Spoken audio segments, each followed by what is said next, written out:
E façam isso atentando diligentemente. Façam isso, sigam a paz, sejam santificados segundo Jesus, atentando diligentemente, com muita atenção, sabendo que isso é vital, para que ninguém seja encontrado como um ser faltoso, como um cara que diz que é de Deus, que é de Cristo e vive contra o Evangelho.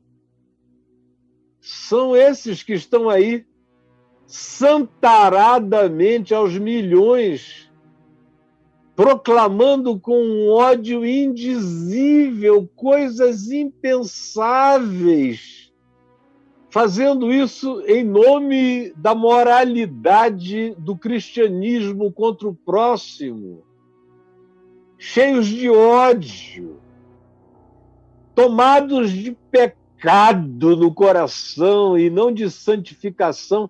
Se santifica não em relação ao próximo, se santifica em relação ao pecado. O santo é quem corta o pecado na vida e inclui o próximo na existência. O santo é quem corta o pecado na vida e inclui o próximo na existência. Isso sem teologizar, sem dizer que em Cristo eu já estou santificado. Não, eu estou sendo simples. Estou falando daquilo que tem a ver com o que você tem que fazer.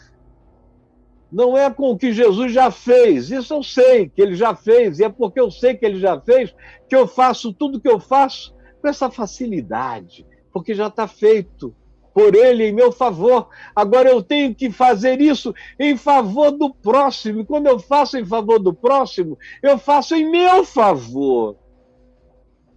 Porque eu deixo de ser um faltoso. Eu vou me santificando e crescendo em paz, e fazendo assim eu não me torno um faltoso, eu não minto contra a verdade, eu não minto contra o ensino do Evangelho segundo Jesus. Atentando diligentemente para que ninguém se torne faltoso. E assim, se tornando faltoso, ambivalente, ambíguo, gostando de guardar a sombra, romancear a sombra, não para iluminá-la, mas para guardá-la num recôndito impenetrável do seu ser. Fazendo assim, você será sempre faltoso para com a luz do Evangelho, para com a santificação, para com a paz com todos. Atente nisso, com toda a diligência, preste atenção, para que você não mergulhe na faltuosidade de uma existência que acaba se transformando numa encenação de santificação que Deus sabe e os próximos a você também sabem que é mentira, porque você é um faltoso para com a paz e para com a verdade. E se você assim for, você se separa da graça de Deus. Ai, ai, ai, ai, ai, ai, ai. Ai, ai, ai, ai, ai, ai, ai. Seja atento, diligente, para que você não seja faltoso para com o Evangelho, para com a paz, para com a santificação, para com a palavra de Cristo. Porque se você sistematicamente se tornar um ente faltoso, se você der razão à sua faltuosidade, ou mesmo que você não dê razão, que você seja daqueles que diga, puxa vida, diga para si mesmo, eu estou todo estragado aqui. Todavia, não faz nada para consertar. E com o passar do tempo, quando a gente começa a reconhecer aquilo que em nós gera afastamento do amor, separa a gente do amor ao próximo, do amor à verdade, separa a gente, portanto, da santificação segundo Jesus, separa a gente da paz, e a gente não anda mais na paz, E esse andar em paz não é um faz de conta exterior. É andar na paz no coração, é não ter mais guerra no coração contra ninguém, não ter mais guerra no coração contra ninguém. Isso é andar em paz com todos, é não ter guerra no coração contra ninguém. Isso é estar atentamente, diligentemente, olhando as coisas com o objetivo de que a gente não exista uma vida de falta, de não complementariedade, de não plenitude, de não enraizamento, de não absorção da palavra. É isso que faz falta. E é isso que nos faz faltosos. E é isso que nos separa da graça de Deus. É quando eu me acostumo a viver separado do que eu sei. O que me faz ser faltoso para com a graça de Deus é aquilo que eu admito como uma vida em estado de falta para com o Evangelho, mas que eu digo a mim mesmo que é assim que é e é assim que eu viverei. Portanto, essa falta de complementariedade, de compromisso, de raiz consciente, embora eu tenha consciência disso, em relação ao Evangelho, é o que me afasta da graça de Deus. Me afasta da graça de Deus. Me separa. Me faz dizer, não, eu não quero viver na graça. Eu vou viver por conta própria. Quando eu digo que isso eu assumo, quando eu digo, olha, Jesus, desse departamento aqui cuido eu. A tua palavra é muito interessante para alguns aspectos da vida. Agora, desses departamentos aqui, cuido eu, como eu vejo cada vez mais as pessoas fazerem.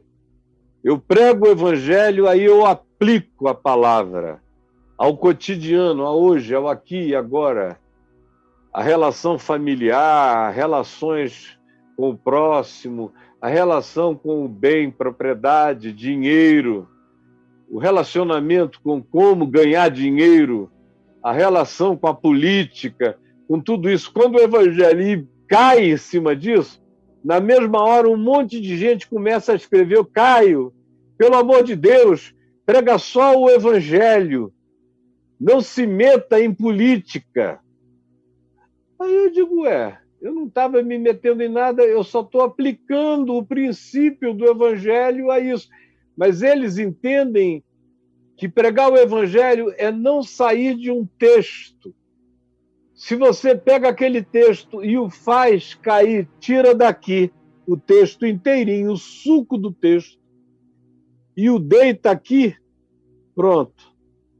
Eu já não estou mais pregando o Evangelho, porque eu peguei o suco do Evangelho e apliquei aqui, ao microfone. Apliquei a esse monitor que está aqui na minha frente. Apliquei a esse celular que está aqui, transmitindo. Apliquei a qualquer coisa. Aí o cara chega e diz, não, prega só o Evangelho. Aí eu aplico a mim. Aí falo da minha alma, ainda tem gente que diz, agora você está querendo aparecer. Quem é esse pessoal? Esse pessoal que acha que Jesus tem prerrogativa para ficar preso dentro de um texto. Mas se a palavra dele sai de um texto e recai sobre a vida, eles já não gostam, porque quem são eles? São os que dizem, Jesus, faz gestão desse teu lado, porque desse aqui eu tenho os meus coaches, eu tenho os meus consultores, eu tenho os meus livros. Não te metas nisto, que tu fiques contido ao ambiente dos evangelhos, quando muito aos apóstolos, e olhe lá. Mas não incidas sobre a minha vida. Esse é o cara que se afasta da graça de Deus. O indivíduo que se afasta da graça de Deus é aquele que se entrega à sua disposição mental.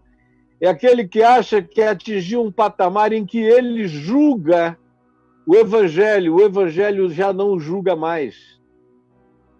Ele já começou a querer que o coach dele tem mais a ensinar do que Jesus. Jesus cabe no ensino do coach dele. Agora, o ensino do coach dele não sobrevive ao ensino de Jesus. Por isso ele não quer.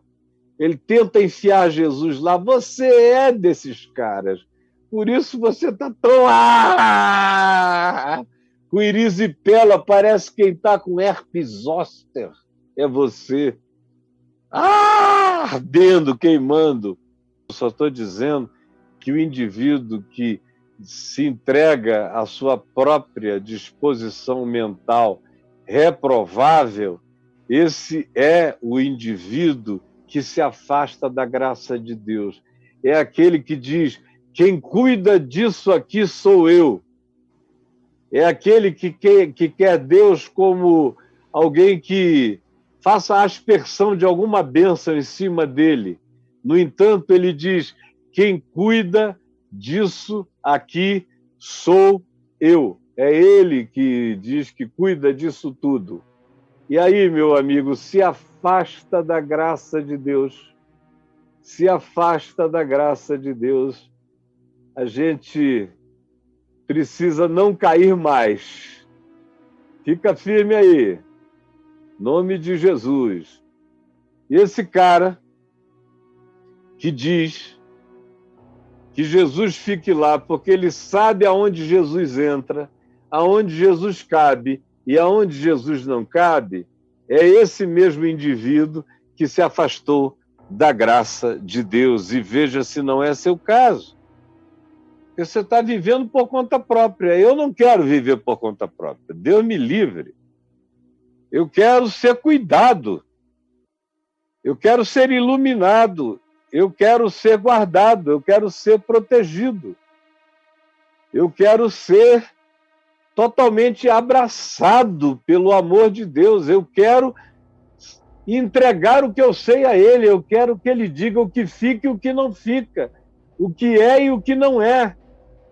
Eu peço a Ele que me salve da arrogância de dizer aonde Ele entra ou aonde Ele não entra. Eu peço a Ele que me salve de ser aquele que diga qual é a bênção que eu quero e qual é a bênção que eu não quero, que eu não preciso. Deus me livre de dizer a Ele o que Ele tem que fazer comigo. Eu me entrego a Ele para que Ele seja o Senhor da minha vida, para que Ele faça absolutamente tudo em mim e comigo, na minha existência. E eu abro mão da minha suposta razão e dou razão a Deus no Evangelho. Dou razão a Deus no Evangelho. Dar razão a Deus no Evangelho é manter-se na graça de Deus. Não dar razão a Deus no Evangelho é se afastar da graça de Deus. É se afastar, é trágico, mas é infelizmente simples assim.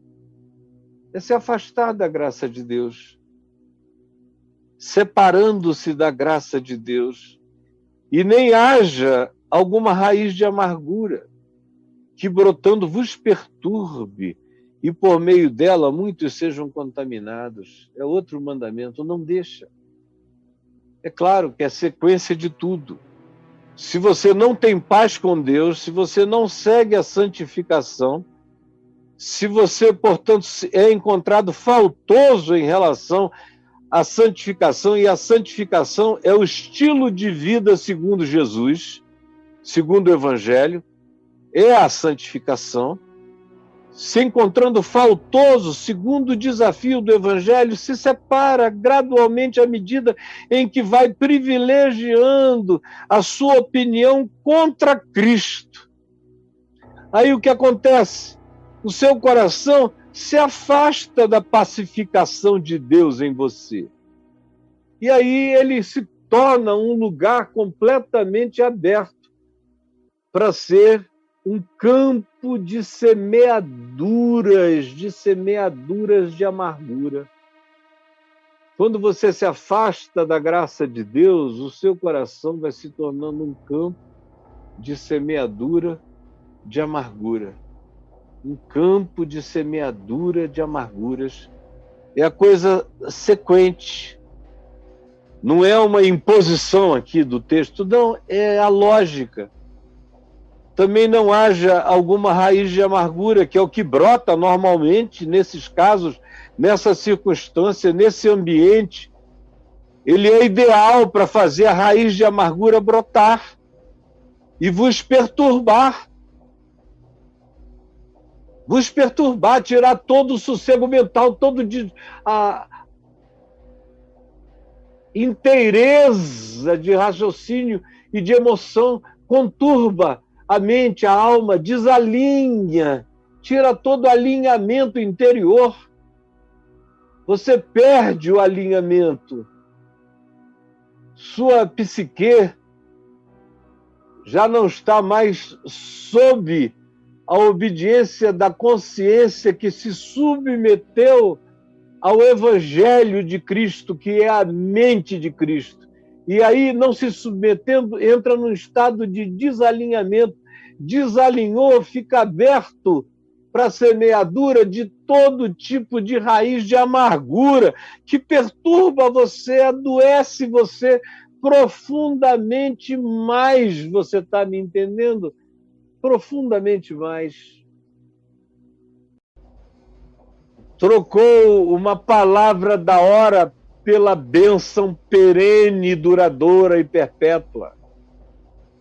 Trocou a promessa de Deus pela promessa do homem. Trocou a graça de Deus pelas gracinhas de alguns ou de alguém. Trocou o instante de uma aflição pela certeza de uma bênção sem fim. Trocou, como muita gente troca. Trocou o direito de primogenitura. Como muita gente troca, tinha o direito, chegou ali, era para estar adiante, era para não desistir, mas troca. Muda de ideia, vai noutra direção e se arrebenta todo. Pois sabeis também que posteriormente Esaú, querendo outra vez herdar a bênção, foi rejeitado depois que o pai dele, Isaque, abençoou ao seu irmão Jacó.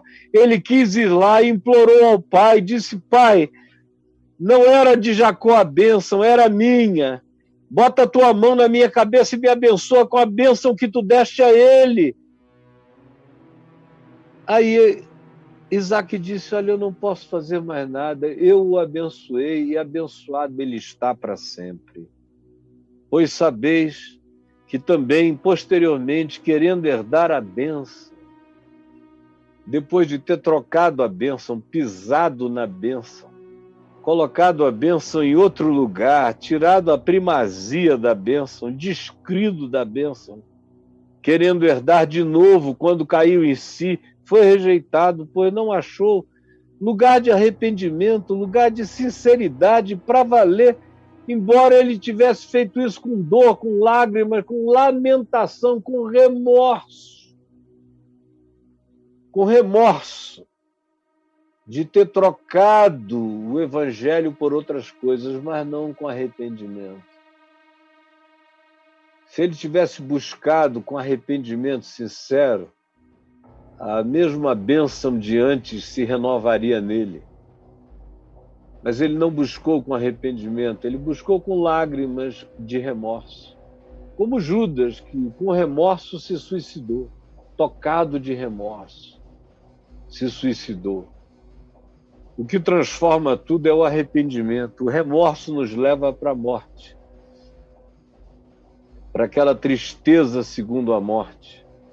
É o arrependimento que nos leva para a tristeza segundo a vida, que produz mudança e que transforma tudo. Você me compreendeu?